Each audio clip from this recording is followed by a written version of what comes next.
let's start, I guess, with Barry. You were there in several capacities, and for 1945. My notes say you were there 1945 to 1950. No, 45. I was 5 years old. A lot of these dates are just not right. All right, I was there from 1974.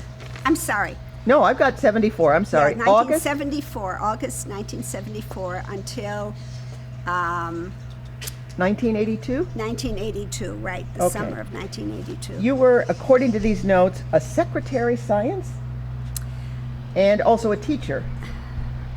So what did you do at Barry? Okay. When I went to Barry, I was a teacher to begin with. You know, there's a term they use when one just begins. And then over those 8 years, I was promoted to assistant professor. So I did go up. And what did you teach? Well, I taught in business education and in the School of Business. Now, when I went to Barry, Sister Rita Schaefer was the director over liberal arts. Right. Then time progressed, and we became a school. There were 5 schools. You probably have that in your history. And Dr. Andre Cote was in charge of the schools. And then we were under him, under that umbrella. And then we became 5 distinct schools, and we had Dr. Bill Morrell. And he was under the School of Business. And under the School of Business was education, business education, of which I taught. So I taught, typing, shorthand, general business, transcription, and also methods of teaching business in high school. So part of me was in the School of Business. School of Education. Oh, messed that up. No, you didn't. And I ask this only because so many have sisters. Is this something you had studied yourself? Or? Yes. The summer that I went to Barry, I had gotten my master's degree in teaching business subjects in high school. So I was able to transfer all that knowledge to the students I had at hand. And the delight of that was that many of the students were from the islands. They were from the States, but also from the islands. And so they came to learn and to get a degree in office administration, which was also part of the business education. And they were just so studious. Compared to having taught at Rosary High School for a couple of years, all-girls school. These women, studied, and so the sisters and all the faculty helped them do their very best. It didn't matter if it was odd hours and they were knocking at the door where we lived, this machine broke or that machine broke, so we just go over and fix the machine, So we're going to have to live with that. We're just going to go with it. Yeah. Okay. And so if you do hear like a loud vehicle and you have just something pause. to say, just pause. If you want to, but don't. Yeah, we don't want to interrupt you, though. Yeah, I'd rather you feel comfortable in the interview, and we can work around some of the truck noise. The only reason I asked that was because it sort of surprised me how many of the people I've interviewed had said, well, I went there to teach Spanish. And I said, oh, you've gotten your degree in Spanish. Oh, no, I was a math teacher, but they wanted me to teach Spanish, so I learned, or something like that. Mm-hmm. But you actually went in the field that you had been trained. Oh, yes, I had gotten my master's that summer. And our high school, Rosary High School, all-girls high school in Detroit, closed that summer, the summer of 74. And so I was asked to come for an interview early in February when we found out we were closing. And Sister Dorothy was the president at that time. And so, we interviewed, and the sisters said, well, if you think you'd like to come here, that's fine. We'd love to have you. But if you don't think this is going to work, that's fine too. But I was just enthralled. Driving into Barry and just seeing the white, brilliant buildings and the bougainvillea and all the palm trees. I had seen pictures, but this was like live, pinch me, I am at Barry, And unfortunately on that trip, all the pictures I took when they went through security at that time, 1974, were all obliterated.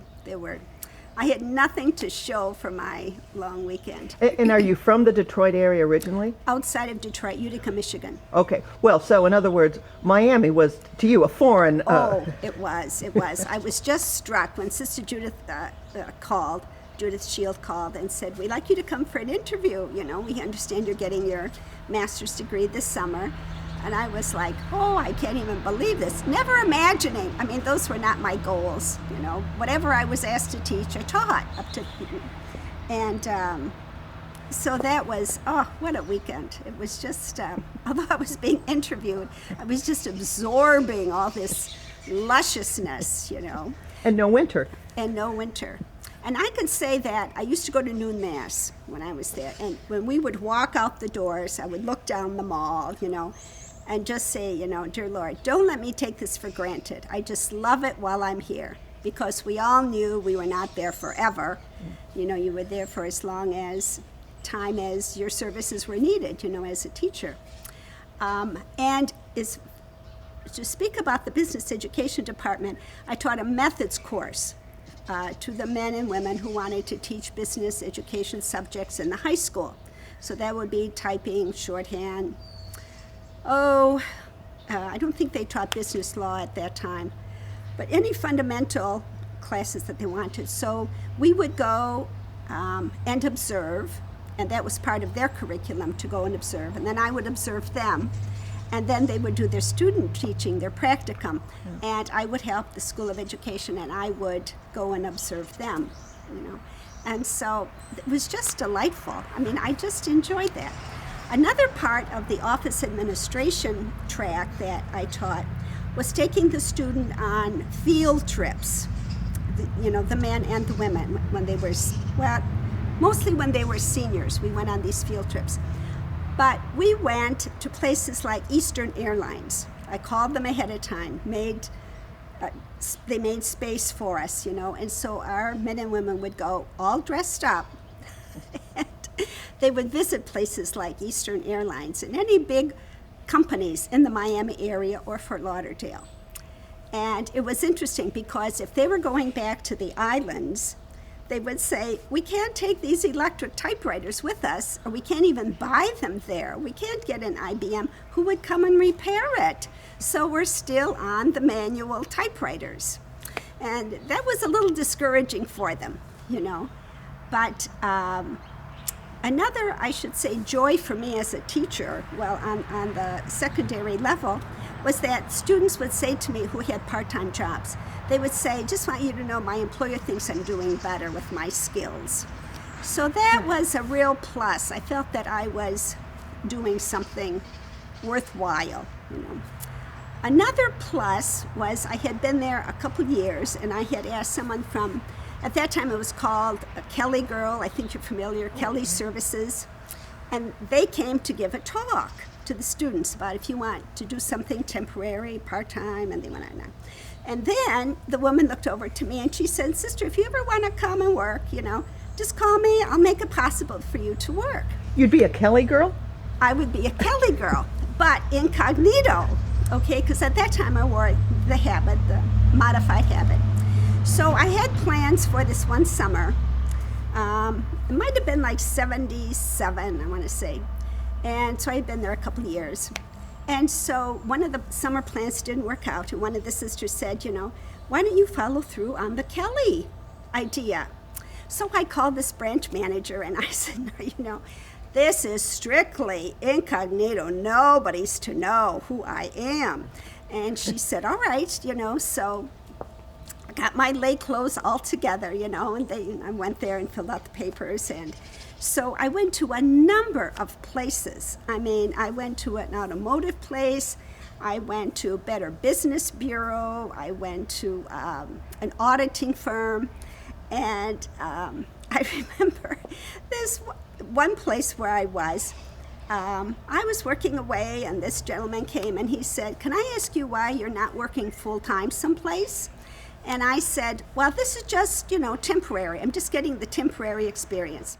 It was a wonderful experience. And one of the rules was you are not to get any personal calls while you're on the job. And then one day I get this call, and they said, there's a phone call for you. And I almost panicked inside. I thought, oh, this is the end of my Kelly experiences, so I got on the phone. And it was the blood bank. I have a rare blood. And they said, we got your number, from Barry. We're not telling anybody how we got this number, but can you come and donate some blood, donate a pint of blood. So they had found, one of the sisters knew where I was. So, so she told them, well, you better call at this place. Did you get in trouble?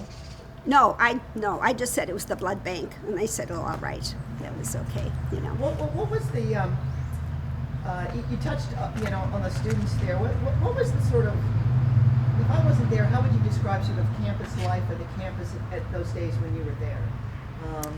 Well, when I was first there, it was all female. The last year I was there, it became, however, that's true. When I first went, it was all female. And then it became co-ed. But of course, we had fellas coming from Biscayne to take business courses. So there had been fellas on campus, And then it became co-ed. And then the last year I was there, we became a university with Sister Jean O'Loughlin. So there were. Tell me about Sister Jean O'Loughlin. I just was with her for 1 year. She's a goal-oriented person. She thinks far in advance, She's full of energy, just full of energy. And in fact, while I taught there, she used to come in during the summers and teach classes to teachers, right? They would have, special, and I would hear her because my office would be like kitty corner, and I would say, oh my, she's so far-reaching, and she's one of a kind. She truly is one of a kind. Did you have much contact, or have you had much contact with Sister Linda Beverly at all? No, I haven't. Okay. No. We were there at the same time. She was academic dean when I first went there, and then she went on to get her PhD. So, no, I haven't. No. Tell me about the physical campus when you first got there. How many buildings roughly were there? Because obviously it's changed so much. But. Yes. Well, it was just the first 40. There was nothing across the street, nothing. There was a racetrack, I think, across the street, and I know when my brothers came one time, we went across to the races, but that was just brush, nothing. So it was a small, intimate campus, and you could drive around. Now you can't drive around, but you could just drive around, and the foliage was just wonderful. And Mother Genevieve was there when I was there, and she would go out every morning after breakfast with Obadiah, and they would pick up anything that had fallen from the trees, the fronds that had fallen, and he'd be in his little cart and she'd be walking and say, do this, do this, do this, and of course she was engrossed in her orchids, and her little house, the orchid house, was there right in the middle of the quadrangle. And it was very friendly and intimate. If you made it a point, you could almost know all the students. I mean, if you really went out of your way, you could. The students beyond the business? Well, classes, yes, because some students were outstanding in one area or another, and so you could pick them out. So maybe not know all of them, but you could recognize them. So if there was someone foreign in a building or someone who didn't seem to fit, I think one could recognize them. Where did you live when you were there? I lived in Weber. It was called Weber. Yes. So my room faced the back. Was that strictly faculty then at that time? Was that... No, I was the only one there in that building. I was the only one. I was the only sister in that building. Who else was there? Students. It was full of students. You were the only sister surrounded by students? Yes. Yeah. Did they know you were in? Well, obviously. Oh yeah, they all knew. And it was a side hallway. There were 3 rooms, and I was like at an end room. But you weren't like the house mother. Oh no. And the nurse was below me, Vera Orth, the nurse at the clinic. She was right below me, and yeah. So what was that like, living with a bunch of students? Well, it was the back entrance, and so I just went up into my room. I was in my room to sleep. I mean, because we met for prayer. The sisters met for prayer, and then we met for dinner. And even though we didn't always all meet together because of the various time schedules we each had, we would see each other on campus or see each other at Mass, or and then we always met together as a group at least once a month, the whole group of sisters, you know. Were you sorry to leave Barry? Oh, I was. I truly enjoyed it. I was in... Thank you. Yes. I was in charge of the ushers most of the 8 years that I was there. So we would usher for all big events, you know, and I'd always ask the ladies to look lovely. And I would always say to them, I have an opportunity for you to serve Barry. So we'd get in more students to serve, but it was wonderful to be part of all those social events, you know, and have my ushers, you know, be there and looking lovely, as I would say. What was the intellectual academic community like at that time? Because you were there sort of in some interesting time frames historically, and as several ones have pointed out to me, you know, South Florida was not the South, you know, the typical southern states, you know, than what it really was. So I'm just wondering, you know, what you thought of the historical period of the times that you were there. Well, I know that many of the faculty were getting higher degrees, so that was always being promoted. And they were always striving from being, like, say, an assistant professor to an associate professor to full professor. So I enjoyed all the lectures. I just thought it was a wonderful place to be because people were always striving to be better, always striving academically to be at the top of their area. And I've heard that's one thing that's perhaps especially true about the Adrians is that, oh good, we've got a train too. Don't worry about the train. Okay. No, I'm not It's going. in some other shots too. Yeah. Anytime we go outside, I mean, Yeah, you can't help it. I should just go over and shoot that train. I think that's what it wants. Yeah, he wants Trying to get be on camera. television, yes. The Adrian order really seemed to encourage, I think, I don't know if you would say demand, but that the sisters go on and get additional degrees and expose themselves. I mean, there seems to be there was a real push not to be pious and insulated. Well, but that's one of our charisms, study. See, study is one of our charisms. And so we encourage each other, like some sisters may be, what do I want to say? Well, they may want to follow, say, a justice area, all right? And that's not my pursuit, you know, to know all the justice areas that are equal or unequal. But because I'm part of the community, I profit from all their study in justice and poverty and social reform. And so we have different sisters who follow all those issues and share them with us. That's the wonderful thing of being part of a congregation. And that even happened on the Berry campus. You know, a sister would put up a sign, maybe we're having a charismatic mass, you know, on Sunday at an odd time, 4 o'clock, say. Everybody's invited to come, or anyone who wants to come. So then we'd learn all about the charismatic movement from this individual, you know. And just like the orchids, Mother Genevieve would share with the orchids, or Sister John Caring, you know, these are the orchids and that you can just pick, and then you come up north or someplace else and you're paying $16.95 for one stem. You know? That blew my mind when I left there. I thought, oh, is that how much they were worth? You know? How were you attracted to the Adrian Dominicans? What's your backstory, I guess? Well, I am from St. Lawrence School in Utica, Michigan.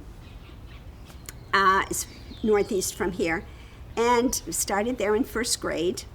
And the sisters wore white. It was just beautiful. Their habits were white.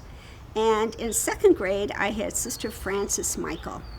And she was just so full of joy and smiling, and I thought, I want to be like that, you know? And they were so busy. I mean, we had, you know, like 50 children in a classroom or something. I was in a rural farm area. And so we were just, you know, learning all the time, learning. And it was, we were in what did they call them? Quonsets, maybe, And so to go to the bathroom after lunch, we all had to put on all our little, outfits and go out in the snow, come back, but that didn't seem to be a hardship. That's how life was, and the sisters were hard teachers, very good teachers. And I thought, I want to be like that, I want to be like that. And so you think you sort of had an idea, an inkling as Oh, in second grade. Oh, yes. I just knew for sure. From then you knew on. for sure? Oh, yes. In fact, in second grade, on the last Sunday before Advent starts in the liturgical year, is Christ the King Sunday. And it was the tradition in that school that we had a statue of Christ the King in the church. And it was a basement church at that time. And an 8th grade boy, big boy, 8th grade boy, was going to crown Christ the King. And he had a cape on, and 2 little first graders held the cape.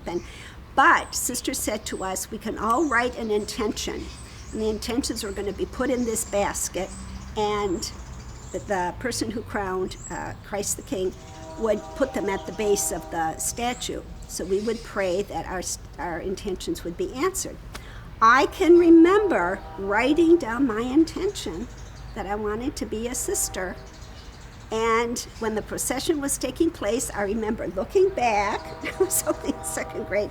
But I saw the basket, and I thought, my intention's in that basket, and it was going up. So I never wavered from that. I did go, after I graduated from St. Lawrence High School, and we were the first graduating class, so that was important too for that country area. I went 1 year to Siena because I wanted the college experience. I heard so many, people went to college, and I thought, well, 1 year I thought would do it. And in the middle of that year, in February, at the end of the semester, and the semester ended the end of January, and beginning of February, we had a retreat, like 4 or 5 days. It was a long retreat. And the retreat master said something to us. I don't know what he said. Something similar to don't put this off. If you think God is calling you to this or this or this, act on it. Don't just say, well, I'll make a decision tomorrow or the next day or the next day. So I just thought, well, this is it. And it was overwhelming because even though in the back of your mind you know that this is what God wants you to do, to acknowledge it and to say, yes, this is what I will do. And so that weekend we went home after the retreat before the second semester began, and I told my parents, and it was... What was their reaction? Well, my mother was fine. She just nodded her head. And I think I just cried telling her. And so then I thought, I hadn't told my dad the whole weekend. It was time, my ride was coming, And so I said to my dad, well, I wanted to tell you that I'm thinking, of entering the convent in June. And he said, more power to you. And so then, so then they brought me here and went up these steps in June 27th of 1959, yeah. So. How do you see it? That shadow again, does you have to do one more time? Yeah, just to hang in there a little longer. Yeah. Switching from then to now, are you somewhat saddened that the interest, at least in becoming a sister, is diminished so much that, there aren't the ranks of women filling the roles that you remember, not just in the Adrian, but in all the orders? Or is that the way it's meant to be? What's your attitude about the future of the church and leadership and spiritual goals, perhaps without the influence of sisters, at least certainly in the numbers that there have been there? I mean, look how they influenced you in second grade, for example. And maybe we'll wait just this one out, okay? Sure. And you lean this way so she looks at you. Okay. You don't have to move. I don't want too much, right. but yeah. Okay. Keep moving.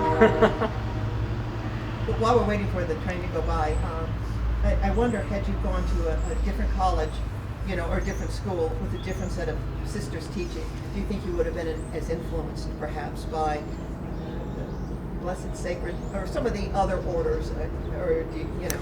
Well, That's an interesting question. My maternal grandparents, my mother's side of the family, belonged to a parish in Detroit. We would go to visit them. And they were the Felician sisters who had a mother house outside of Detroit. And they had brown, black veils. And I can remember thinking, oh, it was so dark, and it was like a sad, combination of colors. And in fact, my uncle, who never had children, said to my dad, why is she joining the Dominicans? I mean, we're Polish, and the Felicians are a Polish community. She should be going there. And my father said to him, well, when you have children and they make a decision, you can influence them, And that was the end of that. Yeah. It's interesting. You're the second one that is mentioned. The white uniform as being so compelling, and the habit that it's sort of interesting. But let's go back to then. So we'll switch to the future now. What do you think then, without the influence, certainly? Well, I think God is calling women, but I think we have a choice. We can say yes or no, And God calls us all to a certain vocation, whether it's religious life or married life and single life. And so I think the grace is there, but I don't think people many times acknowledge it. Acknowledge what? Acknowledge the call that is in there. Some will come and, spend time with us and know definitely that this is not their calling. But they thought, well, they needed to try it, to see if God is calling them. People can work for the church as lay people. They can, and they do, and we have wonderful lay people. But I think there is a place for the sisters, as there is a place for the clergy, the priests, the sisters, and the lay people. But I think our charism will last. Our charism won't die. It's strong. The Dominican charism is strong. And we have a future pope, not future pope. The pope that we have now, Pope Francis, will be a strong influence for years to come. There have been so many of us, and there still are quite a few of us. I think that the charism will continue through the employees because they will know what the sisters have stood for. And we have our signs all over, and even our families will know. I mean, in this day and age, if I weren't the sister in my family, in the Bobola family, and my nieces and nephews wouldn't even have a clue what a sister is. I mean, they are fascinated that I wore a habit and that I taught. Just this weekend, one of the little ones said, you taught school at Beverly? And I said, oh, yes. And so I went through this whole explanation. And so they're fascinated. So sisters to them, they've come to visit. They're very comfortable. And so I think through our families, through the students that we've taught thousands and thousands, of children, adults. It will go on. We don't know what God's plan is for any of us, but much sacrifice has gone just to establishing the Adrian Dominican Sisters. Many sisters, even those who are living now, have gone through much sacrifice, being at schools where no tuition was paid, and the sisters were paid by a bag of potatoes or a bushel of apples, or we just killed a chicken. They tell these stories, but they were true. They were true, And it is a sacrifice. It is. It is. Mm-hmm. It truly is. Is there anything else that we've talked about, or maybe that I brushed over too quickly, or something else that has occurred to you that maybe I didn't ask a direct question, something else you can think of that you would want to share? Or? Well, I'm grateful to the foresight of Mother Gerald Barry. I'm truly grateful because I've become a product of that. The Adrian Dominican Sisters going there and starting the college, from nothing in the shrubs and the scrubs, of the land. And I just have always felt very honored to have been a faculty member at Barry.